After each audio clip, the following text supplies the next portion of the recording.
has requested a trade from the Indianapolis Colts. How did we get here? Can this situation be mended? And who's to blame for all of this drama already here in Colts camp?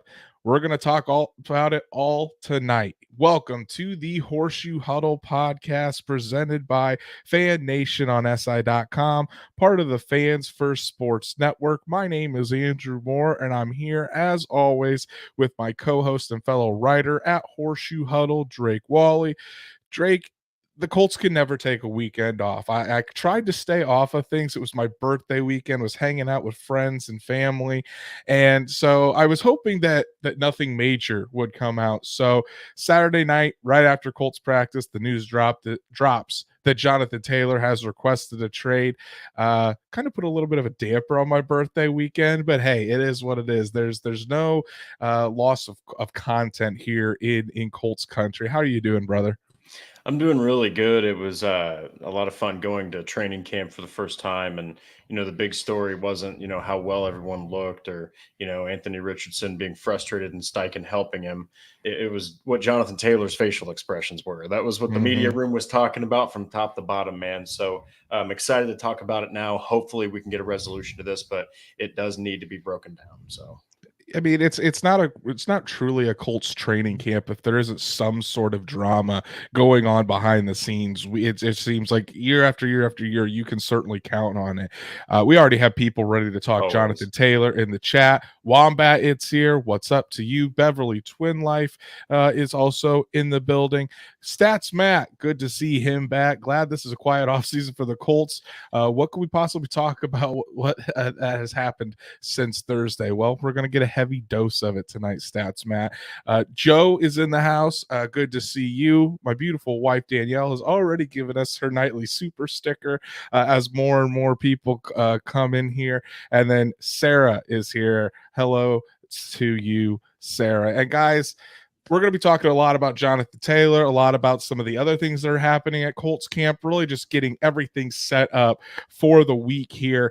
And there's a lot of news to get through. So before we do that, as always, please go ahead and follow us on all of our social media, like Horseshoe Huddle on Facebook, follow at Colts on FN on Twitter, and subscribe to Horseshoe Huddle's YouTube channel. Click that bell so you know whenever Drake and I are going live, whenever Shad and the Saddle Up Show are going live as well, because you're not going to want to miss any content that we have here at Horseshoe Huddle. And if you can't catch us live, Apple, Spotify, Google, wherever you listen to us and get your podcasts, we're on there as well. So make sure to give us make sure to subscribe, give us a 5-star review because that always helps out in the comments or in the algorithm, I should say, not the comments. We hope you guys comment on our show here. Leave us a like on our show. But Colts fans, as we see more and more of you guys trickling in here, we have to start out with the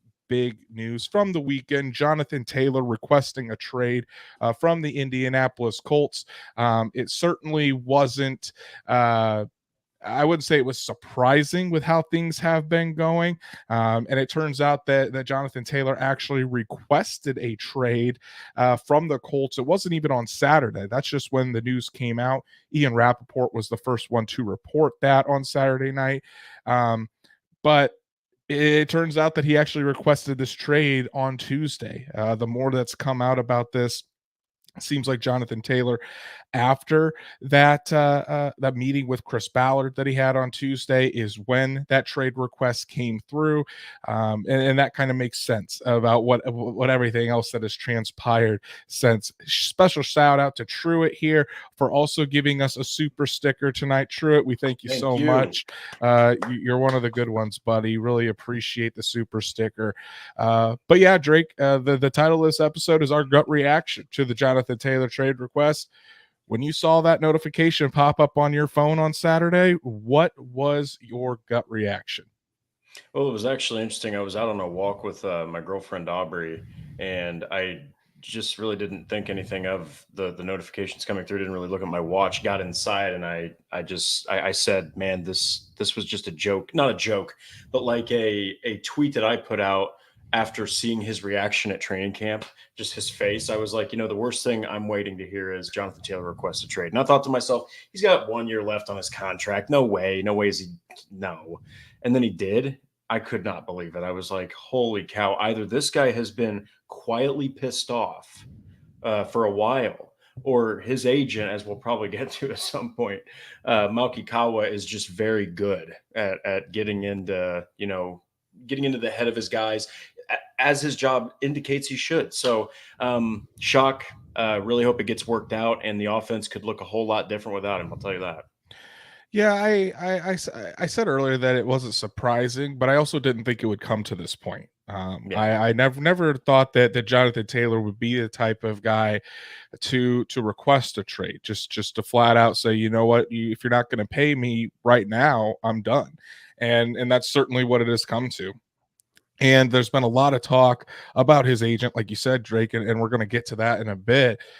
But it just things over the last few months have drastically changed. I mean, from the last time that we heard from Jonathan Taylor back in June, when the Colts were wrapping up mini camp, wrapping up OTAs, I mean, he did express a desire, excuse me, to want to get paid. I mean, he wanted to be paid fairly. He wanted to be shown that the organization cares about him. He talked about being not only a good player on the field, but somebody in the community as well that has been looked up to, and that the organization can be proud of.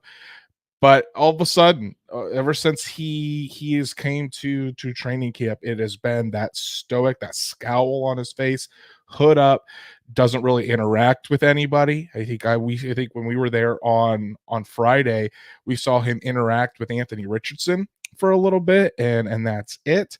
There's just a complete 180 in his demeanor, how he's been conducting himself, at least to the public.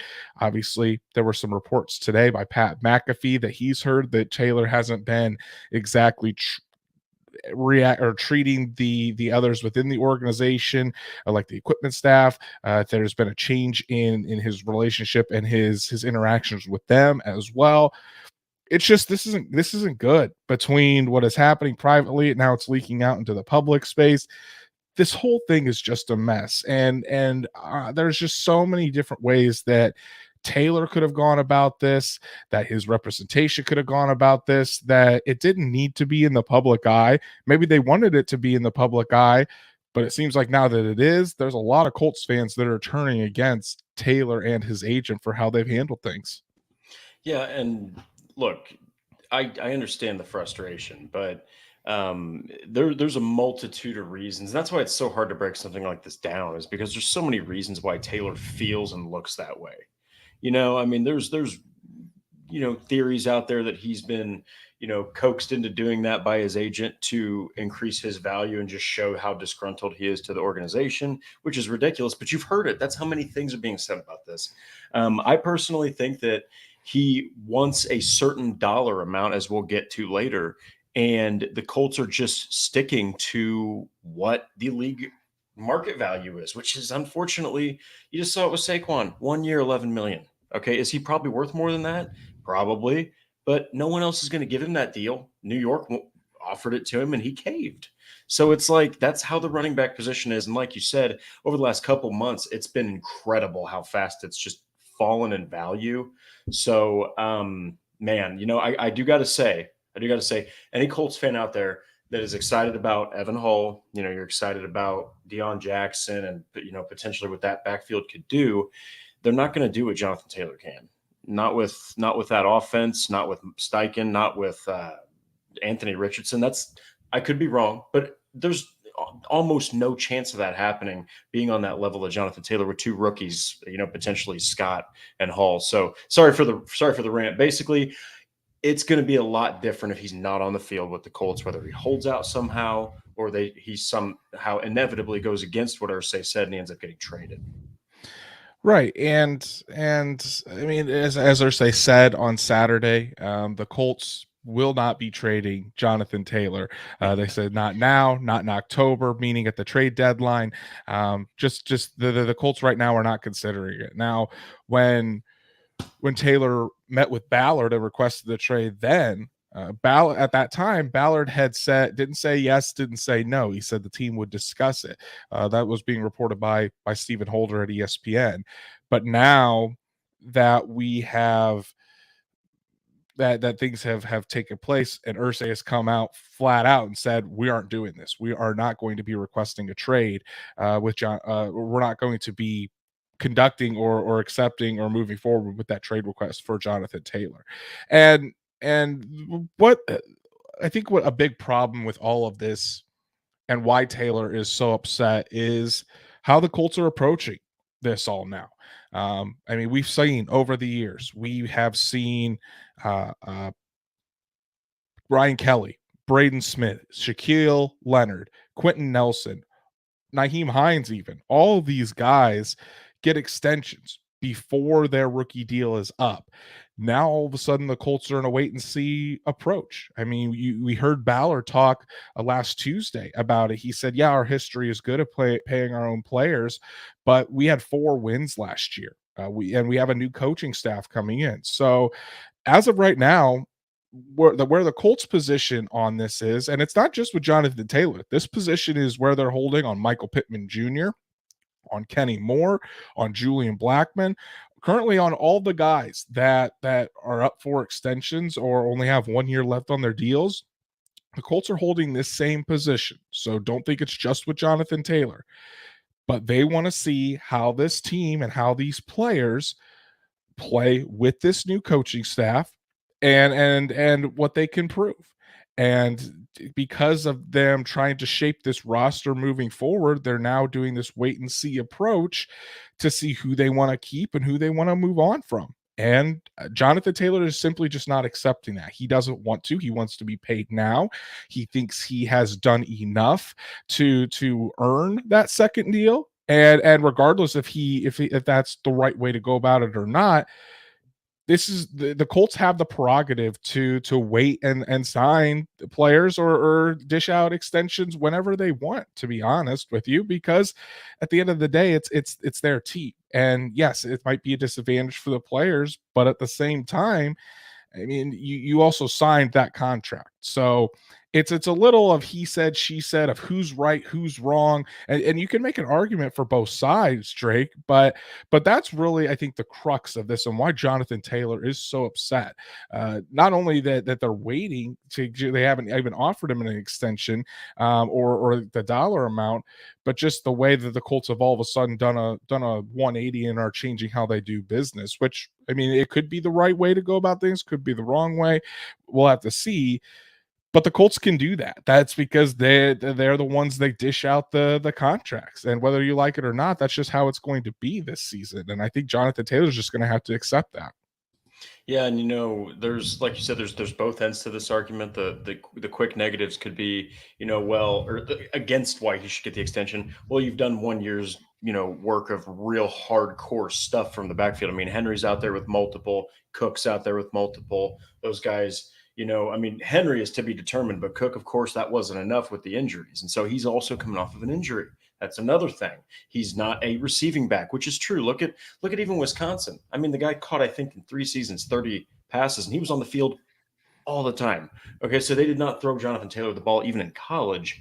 So the positives, though, are the guy has shouldered the offense for the most part over the past couple seasons. Even last year, he really did shoulder the offense when he was out there, even though he was, not getting the blocking or the lanes created. So there's a lot on both ends of this, and that's why it could take a while.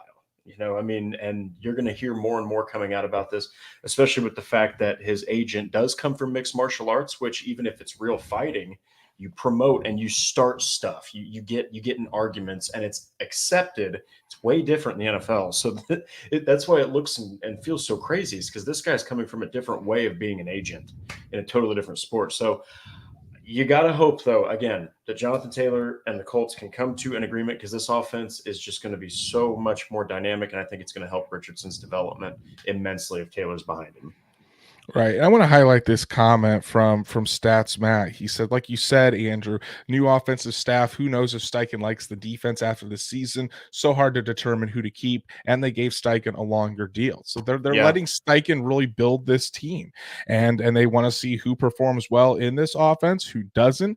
I mean, Shane Steichen had success with a running back by committee last year. And as you pointed out in your piece, Drake, the Philadelphia Eagles didn't even keep their 1,000-yard rusher in Miles Sanders. They let him Yeah. walk, and Pro now Bowler. right, exactly. Yep. And now Miles Sanders is with the Carolina Panthers. Mhm. So it's really it's really hard to determine, and I think it's a fair approach. Do I think it could end up hurting the Colts? Yeah, certainly. Jonathan Taylor all of a sudden decides, gets healthy, and says, you know what, screw it, I'm going to go out there and play. And then he has a season that is unlike any season we've seen from a running back before, and he just completely changes what you think about him or what his potential is. Colts could be on the hook for a lot more money he could be demanding. Same with Michael Pittman Jr. Does Michael Pittman go out and prove that he is a legit number one wide receiver? That money's going to go up. What about Grover Stewart? If he continues his ascent, Kenny Moore, if he can return to Pro Bowl form, I mean, you could lose out on some of these guys, but it's a risk that the Colts are willing to take. Now, I do want to get onto this topic about Jonathan Taylor's representation, Drake, because we've seen the tweets. His agent surely hasn't taken a private approach to this, going after Jim Irsay on Twitter, the constant retweets and likes about Jonathan Taylor requesting a trade, or other fans saying that Jonathan Taylor needs to leave Indy.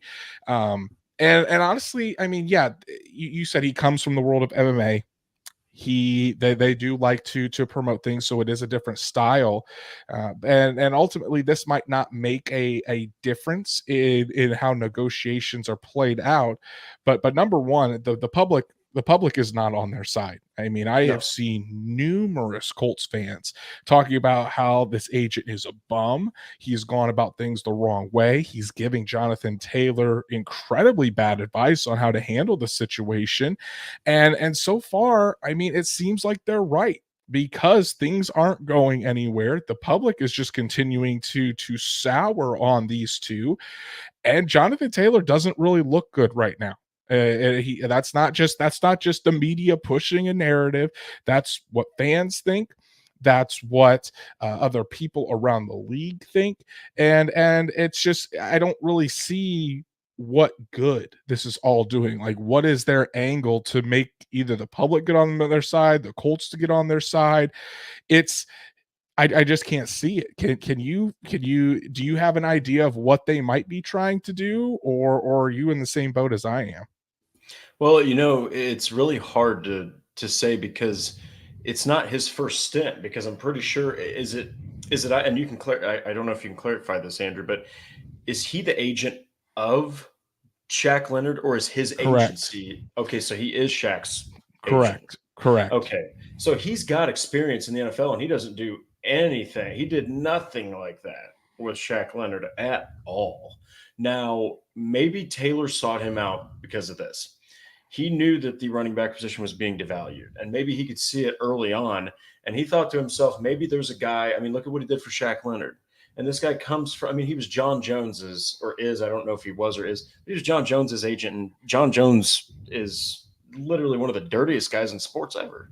And he continued to get him, I mean, his talent carried him, but like this was a guy that represented someone like that. So he is all about promotion. He likes to fan the flames. He called out Jim Irsay after Irsay probably shouldn't have sent out a tweet. This dude threw some gasoline and then an entire, additional can of gasoline on the fire. And now we're here. So I think personally at this point, I think that they said, look, we'll pay you 14 million. In fact, I think Logan mentioned something about it here in the chat. Why can't we agree on 13 or 14 million? I bet you that's what the Colts offered him. And I bet you that his agent was like, oh no, dude, you can get league max. Like, or not max. You can reset the trend by getting over $16 million. And I think that Jonathan Taylor is somehow biting into that a little bit. I really do think that Malkikawa might be a jerk, but I mean, the guy clearly knows what he's doing because he's got his client not saying one thing out like negative about him. I mean, Taylor hasn't said a word almost. So the only thing he did was deny a back injury, so he's getting Taylor to fire back at the Colts now. So it's like, I think Monkey was underrated as far as his skills. I think that as far as the way he's approaching this is completely unprofessional. Clearly it is, but now it's making Taylor look like a pariah in Indianapolis when not long ago everyone was singing his praise, to be with Anthony Richardson. So I think that's the angle. I just think they're looking for the most money they can get. I think if a deal gets done though, Andrew, I think it's going to be between exactly what was said, 13 or 14 mil. And that's the thing. They are looking for the most money they can get. And that if the Colts haven't offered him an extension yet. That's part of the reason why he is so upset, because there hasn't even been an extension extended to Jonathan Taylor, really, or it's because of this wait and see approach. And when you're talking about Destin Adams, I was talking to him about it, and so from people he's talked to, I mean, the starting point for Jonathan Taylor is, it seems like, that to be paid higher than Christian McCaffrey, to get the highest paid running back contract in the league in NFL history. And that's just not going to happen. That's not going to be a starter for the Colts. It's not going to be something that any other team is willing to pay, especially if they have to trade for him and give up draft picks in the process. It's just off not of an injury too. Coming off of an injury, and he's still injured. He's on the PUP list. Jonathan Taylor has not passed a physical yet, so he can't practice.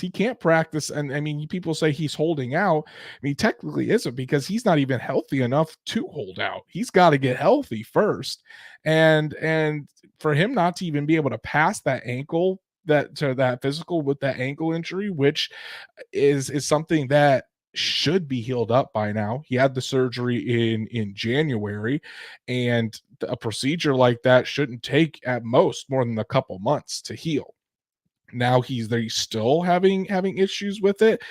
It's not a good look, and it's definitely not where you want to be. And then also claiming, pay me and make me the highest paid running back in NFL history, but the Colts are wanting to wait to see if those injuries are going to start piling up or if he can stay healthy. But yet Taylor and his management are pushing for a contract extension while he isn't healthy, and while he's not able to go out there and practice. And who knows if these injuries are going to continue to pile up. It's just adding on to what doesn't make sense, because it seems like Taylor and his management are making all these demands and want there to be action and negotiations right now, but they don't have any of the leverage to really push that. I mean, you at least have to be healthy in order to do that. And so right now, Jonathan Taylor isn't. So it just seems like it's a non-starter right now. And I don't blame the Colts for not engaging in it. I mean, it's because if they want to see him healthy, again, he's not. So what would make them want to do that if he's not even healthy and out there participating? Yeah, and if we're taking the argument of, well, they should trade him. Okay. Let's say that the Colts even wanted to. Who's a suitor out there? Like, that's another thing that's been very lightly said, because I know that Malkikawa has, as I'm sure he's wanted to, has pulled a lot of the attention to Taylor and himself. But let's talk about, I mean, let's see, Buffalo maybe, because they want to get over Buffalo the hump. doesn't even have the cap space for him.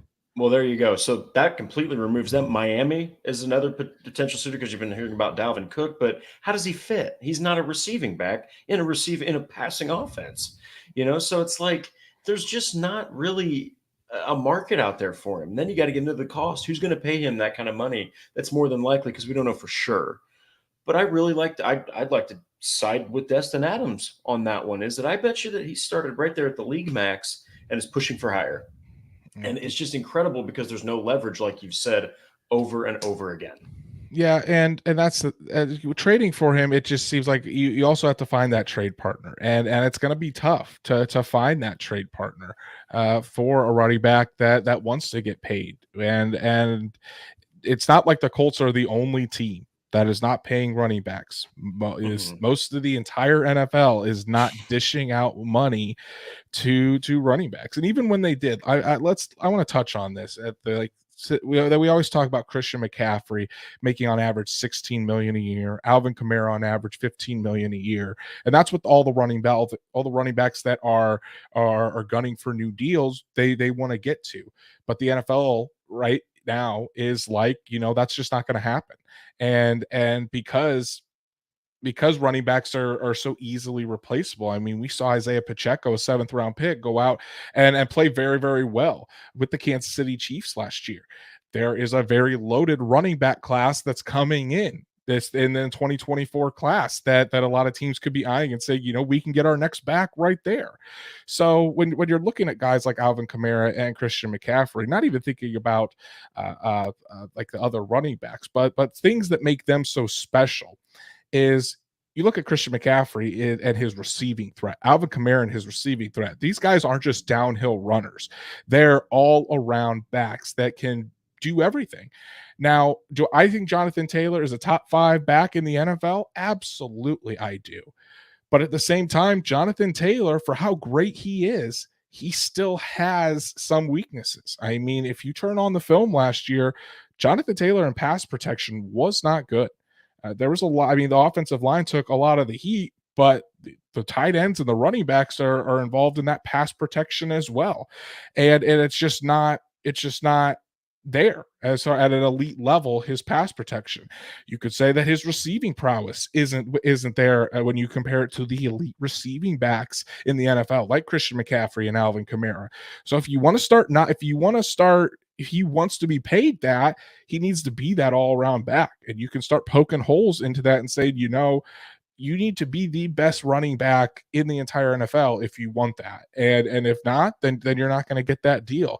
Shout out to Patrick Rye in the chat for the Holy $20 cow. super chat here. Been out in Washington State with no cell signal on vacation, but it's 4:27 in Port Angeles, and I'm here Nice. away from civilization for a week, and the Colts meltdown. Thanks for helping me ignore my family at the end of this trip, gents.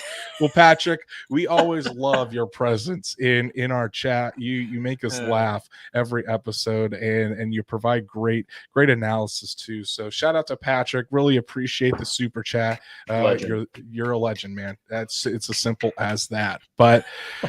But yeah, Drake, I mean, getting back to Jonathan Taylor, if he's really asking for 17, 18 million a year, I mean, you got to be that all around back. And that those are going to be some of the points that the Colts are going to come up with. Like, that it's just, if you're not able to be better than those guys on all levels, then we can't do that. So it's just very interesting to see play out, and it's turned so public and so messy, and I think there's blame to go around, which we'll kind of get into next, but there was definitely an avenue for this negotiation, this whole situation to go without it being this messy and without it being so public as well. Yeah, and you kind of look at this entire situation as a whole, and it's really sad to see that the running back position has kind of fallen apart a bit in value. But when we're talking about the here and now, you look at those aforementioned two guys, right? You look at even Eckler. You look at McCaffrey and Eckler, and then I think Kamara, as far as the tier of how good at blocking they are in pass protection and whatnot. Those three guys can still block in pass protection. Kamara doesn't look like he could. He can. And McCaffrey lays the lumber on people. I mean, and they can receive very crisp. They run very good routes. I mean, hell, on any given Sunday, Eckler's the best receiver on the Chargers. So Taylor doesn't do either one of those things, even at a good level. And it's not to knock him because he's so good at running the football. Like you said, that makes him a top 5 back.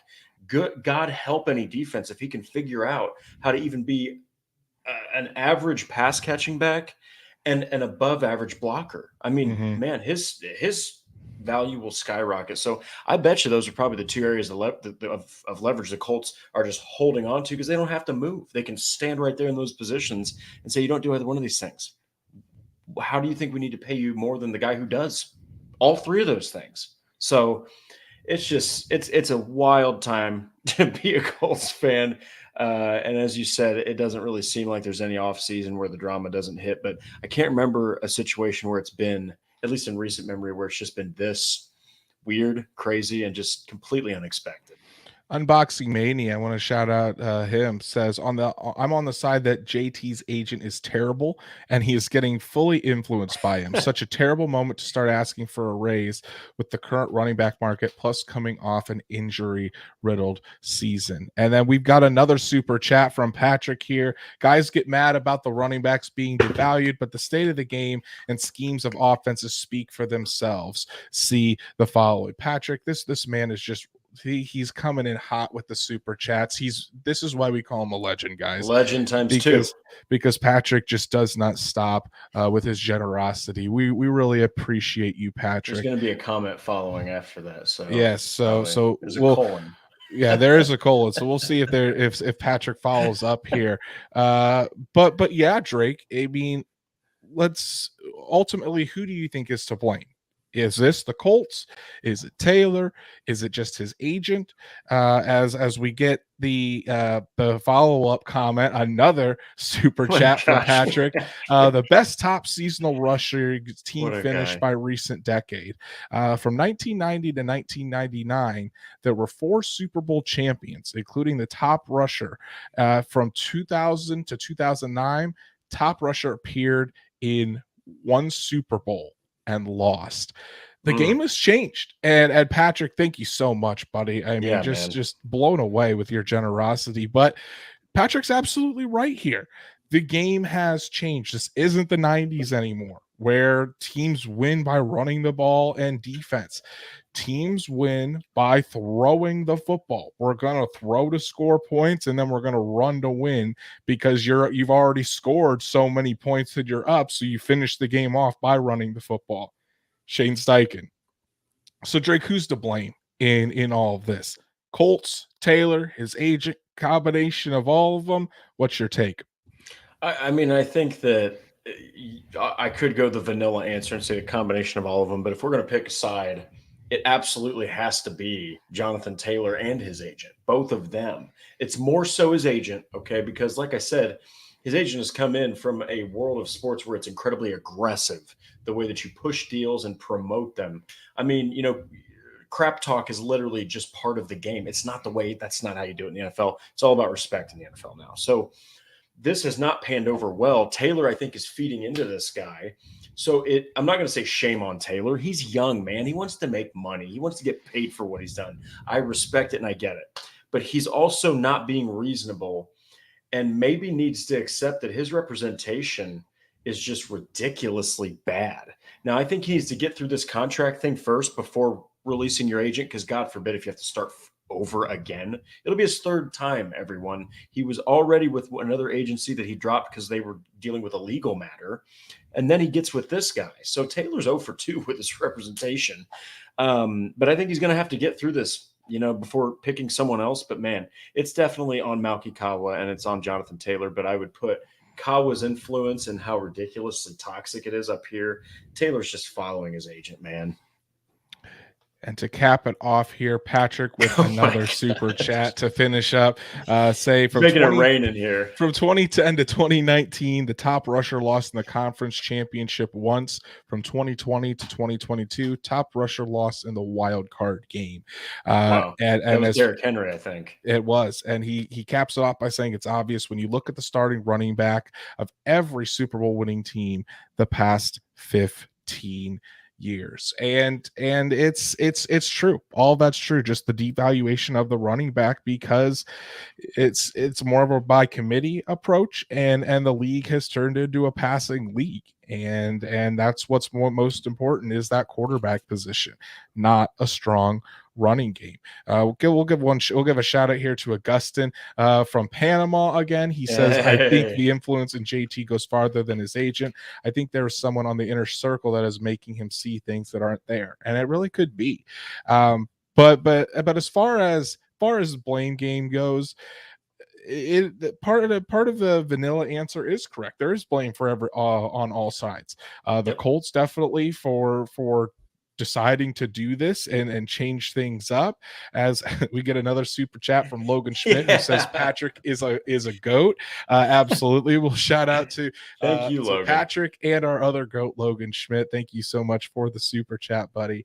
But yeah, I mean, the Colts changing things up. It's obviously going to make some of the players upset, but I think that the biggest thing on all of this, and the biggest blame, it's got to go to Jonathan Taylor and his management for being over aggressive in this situation, and while not having enough leverage, because Jonathan Taylor is coming off an injury riddled season. He is still injured. The market for running backs is just not there, and then to go about this kind of so publicly, and then for Jonathan Taylor to say, well, if I'm not going to get paid now, I'm just automatically going to demand a trade. It's as you were saying, Drake, it's really unreasonable, and it seems like Taylor and his management have just overplayed their hand. And the outcome is not going to be what they had originally thought. So, I mean, it's going to be. I unfortunately, I don't think this saga is going to end anytime soon. I do think that this is going to continue. I don't see the Colts trading Jonathan Taylor unless they go and some team offers them an exorbitant and an offer that just blows them away. But again, I don't think that's going to happen. I think Jonathan Taylor is going to be here with the Colts. I don't see them getting a deal done anytime soon at this point. And I think Jonathan Taylor and his management, if they want to come to a deal seriously and they want to possibly work something out, things are going to have to change. There's going to have to be a different approach to all this, because just making demands without any leverage is not going to get you anywhere. It's not going to help your public image as far as to win over the court of public opinion, and it's just going to lead to more and more dysfunction and becoming a bigger distraction, when Jonathan Taylor has never been a distraction for the Colts before. If he wants to keep going this way and be a distraction, I think the Colts at the end of the day will end up being fine with letting Jonathan Taylor walk if this continues to be a problem. And that's really sad, because I think there is an avenue where Jonathan Taylor could still make very good money with the Indianapolis Colts, be one of the highest paid running backs in the league. And this didn't have to come about. It didn't have to be this way. And it's unfortunate that it's played out as it has so far. Well, and at the end of the day, it all comes down to this. If he plays with the Colts, that is going to completely change the offense, and you have all these rookies around, though. At the end of the day, if you're the Colts, you have to put your team above the drama that is ensuing. And if it continues to blow out of control, they need to remember they have a bunch of rookies behind Jonathan Taylor, behind a lot of positions on this team, and this is just such a massive distraction. Just get it figured out one way or another. We have a question from Patrick here, since he's given us so many super chats. So we'll answer all Patrick's questions tonight. Do we think this is going to be almost a carbon copy of the Kenny Moore saga? I wouldn't say that, because I think this is way past what happened with Kenny Moore last year. Kenny Moore held in, but as soon as training camp started, I mean, that was pretty much it. I mean, you didn't hear Kenny Moore talk about it. Kenny Moore ended up having a bad year, but this is way worse. I think this is way past what the Kenny Moore situation ever turned into, and unfortunately, it seems like it might get worse before it gets better, if it ever does get better. So we have talked about Jonathan Taylor now for almost 40 minutes, but a lot to unpack, man. Yeah, and a Stats Matt with a super chat to get us kind of going on to that next topic here. He says next topic. At least AR has looked good, except for a nasal surgery. Let's talk positive now. Stats Matt, We really do appreciate the super chat, buddy. And as always, appreciate your support. And it just seems like he reads my mind every time. So let's move to our Colts camp update for the episode. Stats Matt the Wizard. we'll have to work on that. But yeah, let's start out by talking about Anthony Richardson, because Richardson has looked good. I mean, Drake and I talked about it last Friday. He looked good in the practice that we saw. He had a little bit up and down on Saturday's practice, but overall looked good. He did not practice today because of nasal surgery and having to get a septum issue fixed, but he was out there at practice today. He was taking the mental reps as Gardner Minshew took all the first team reps today. He was kind of going through the motions with each one of those. So I would expect Anthony Richardson to be back to practice tomorrow, but at the very latest, he'll be there on Thursday. But Drake, I think for myself, I've been very encouraged by what I've seen out of Anthony Richardson so far. Yeah, and even when he's messed up, Shane Steichen is right in his pocket. Shane Steichen is basically treating him like his own son right now. Like, he is following him everywhere Richardson goes. If Richardson does something good, Steichen's telling him, attaboy. If he's frustrated, like we saw him on Friday, I think he was like hitting his helmet or something. You could tell he was visibly frustrated, and he was talking to Shane Steichen. He literally was right there with Steichen. So it's just good to see him progressing week after week. It's good to see him when he makes those mistakes and he's frustrated, he's going right to the coach. You couldn't be happier with the way he's developed so far, and it makes you excited for how he's going to continue doing that as preseason approaches. Exactly. Another super chat here from Logan Schmidt. Really appreciate you, buddy. And he gets us right back on the Jonathan Taylor talk. Does JT sign an extension with the Colts? Drake, I'm going to let you go first on this one. Do you think Taylor signs an extension with the Colts? Yes, I absolutely do. I think I'll go with a wild card here. It could either be like a 2-year, $28 million deal because the Colts don't want to go long-term, but they'll save more money by doing like a 4-year, $56 million contract. I agree with you, Logan. I think it's going to be between 13 and 14 mil. I just think that his agent's pushing him to go over Christian McCaffrey's league setting. I would say right now, I do think that Jonathan Taylor still signs an extension. Is it going to be the money he wants? No. But the Colts could drag this out a lot longer than Taylor would be willing to go, I think, because again, if things end up where something with the so-called back injury, or the Colts end up placing him on the non-football injury list, it extends his rookie contract out another year. The Colts can franchise him for 2 seasons up to this. So there's still, like I said, this thing is nowhere close to being over. If the Colts do decide to extend to extend an offer to Jonathan Taylor for an extension, I think that would certainly help things, but what we'll have to see. Long way to go. It doesn't seem like things are repairable right now, but yeah. I mean, hey, we also thought that this wasn't going to be an issue just a few short weeks ago. So Logan, thanks again for the super chat, buddy. Really appreciate all of your support as always. And Drake, we might as well just talk about the other bad news that happened to the running backs today, as Zach Moss, Colts had their first padded practice of training camp. And Zach Moss, who was the running back one with Jonathan Taylor on the PUP list, Zach Moss breaks his arm in practice today, was visibly frustrated right after it happened. The initial diagnosis, or the initial timeline, was that he would be out for around 6 weeks, which would place him out till around week 2 of the regular season, so he'd probably miss game 1.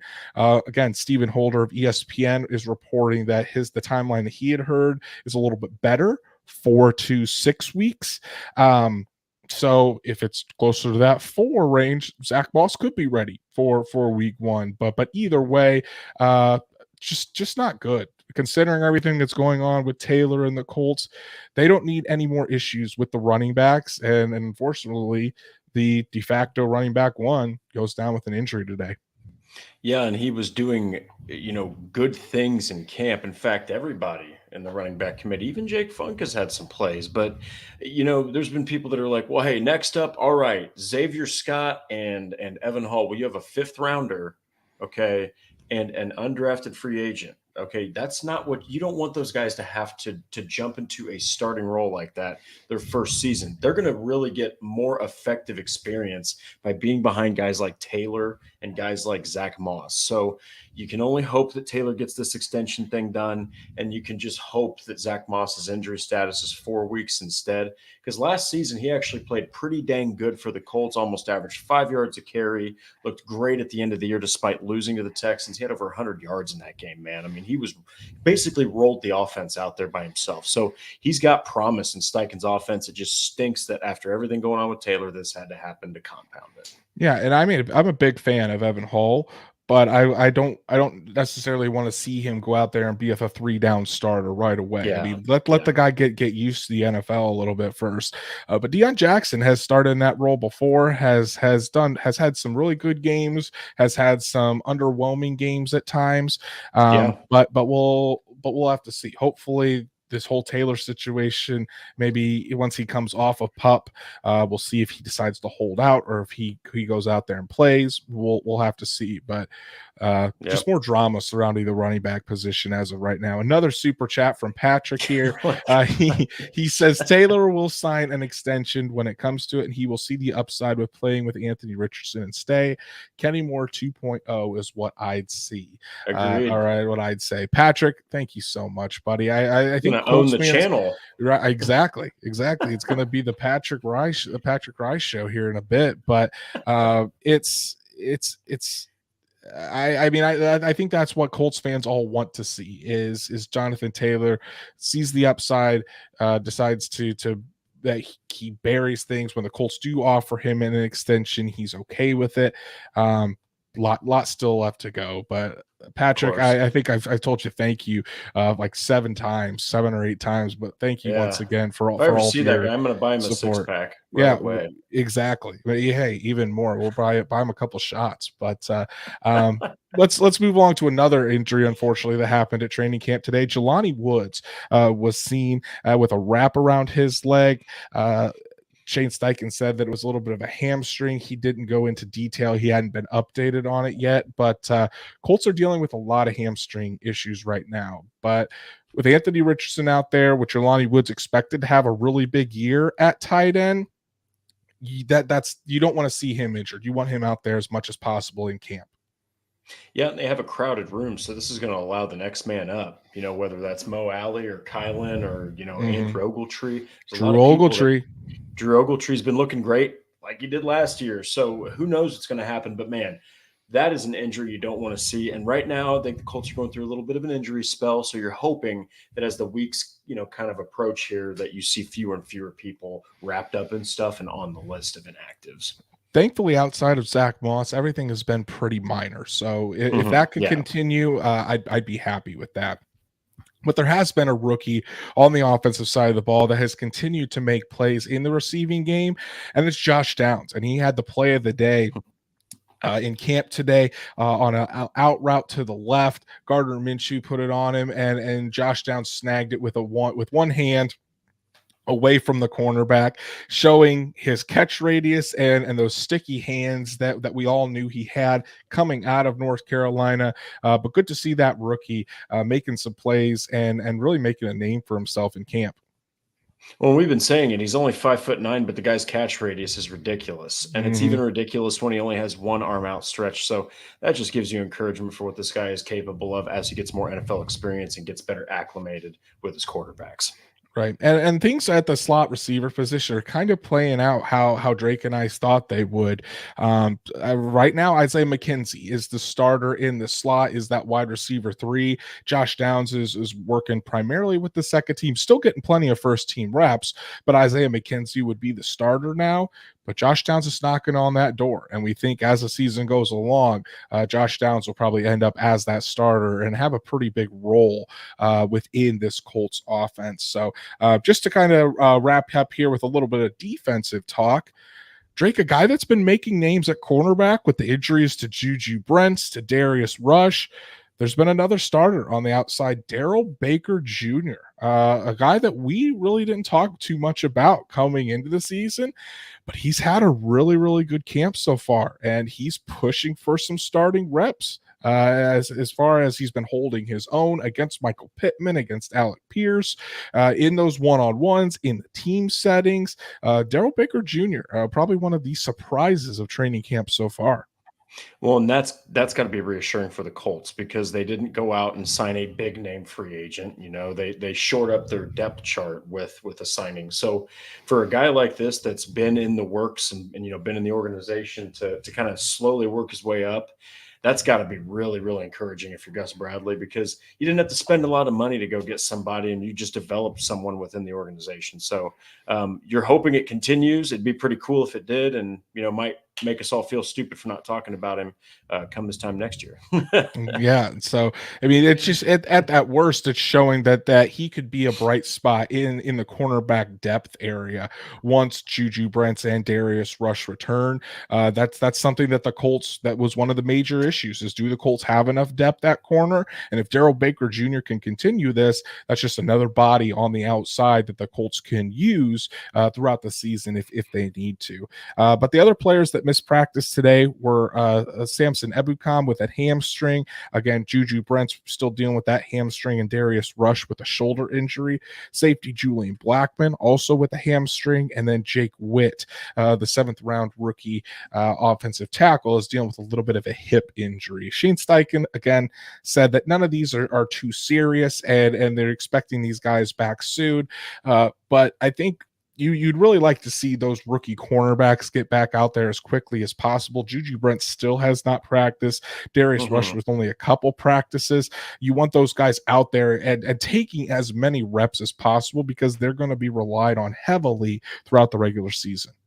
Yeah, and you're just hoping that again, this is just a little spell that's happening with some of these minor injuries, and here in the next couple of weeks, you're just hoping to hear that most, if not all, of these rookies out there, getting the experience they need. Exactly. So we're going to wrap up our episode today with some of the latest Colts news and rumors as well. Tight end Will Mallory was removed from the PUP list. That's great to see. And already in his first practice today, he made a nice play down the sideline, showing off that speed, that receiving threat that the Colts were so eager to get when they drafted him out of the University of Miami. Yeah, and I'm just so intrigued now by what he could do in Shane Steichen's offense. Initially, as I said, when he was drafted, I was like, what are they doing? It kind of makes sense now. So really excited to see him getting healthy and out there making plays already. Just adds another body to that already competitive tight end battle that's going to go on all throughout the training camp period and throughout the preseason. The Colts did make a move at cornerback, signing Isaac Taylor Stewart, who was a guy that spent the entire 2022 season on the Dallas Cowboys on IR. He had an injury, so he was a rookie last year. Cowboys waived him, Colts picked him up, and we'll see what he can do. Gets at least a chance to show what he's worth throughout Colts camp. Yeah, and he's got 4.2 40-yard speed, so he's very quick. He's about 6'1", about 200 pounds, so he's one heck of, as Ballard loves, an athlete. So you're kind of hoping that maybe he can do what Baker Jr. did, and maybe he can make a statement without even being talked about at all. Diamond in the rough type of performance. The big cornerback that Gus Bradley likes. And with Juju Brents down and with Darius Rush down, adding another bigger cornerback was kind of needed here for camp. But to make room for Isaac Taylor Stewart, the Colts waived cornerback Cole Coleman, who was an undrafted free agent. Thought could have been possibly a player that could sneak on the roster as the backup slot, but it looks like Cole Coleman's time with the Colts is currently over. Didn't really have a lot of time to make a name for himself, and it's definitely somebody that the Colts could possibly bring back in the future. Out of a tiny school called Elon, the guy was about 5'9" or 10. So, like you said, that slot corner type of role. But maybe he just wasn't a fit in Gus Bradley's defense, or maybe he just let up a couple plays. But it's a competitive room right now, so the Colts, they're willing to let guys go to bring other people in for opportunities.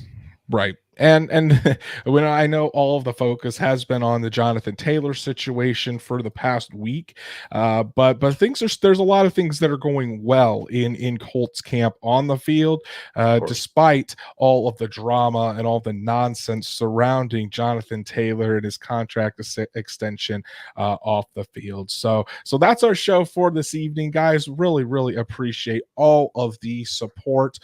Special shout out to Patrick Rye, who is I saw someone call him the COO of Horseshoe Huddle.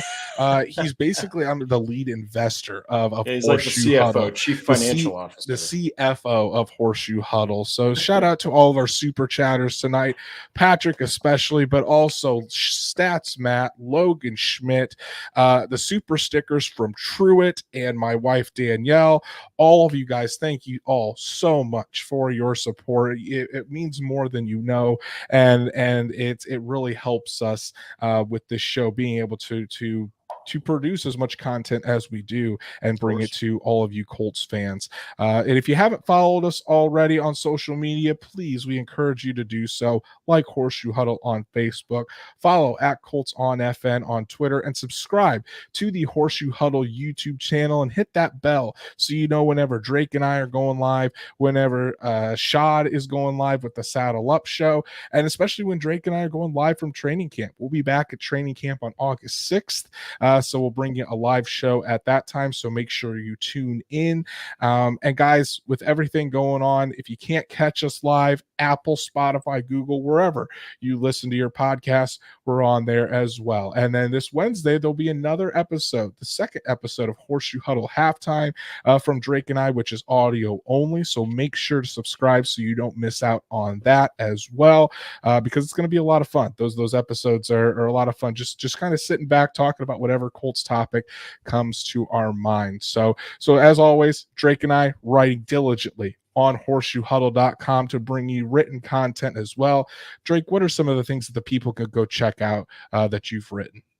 Well, I just did one called "Do the Colts Need Jonathan Taylor?" That's definitely going to be one up for debate by a lot of people. And then just talked about how the running backs behind Jonathan Taylor have been shining in camp and showing that they also have a reason to prove that they, belong on the field a little bit more.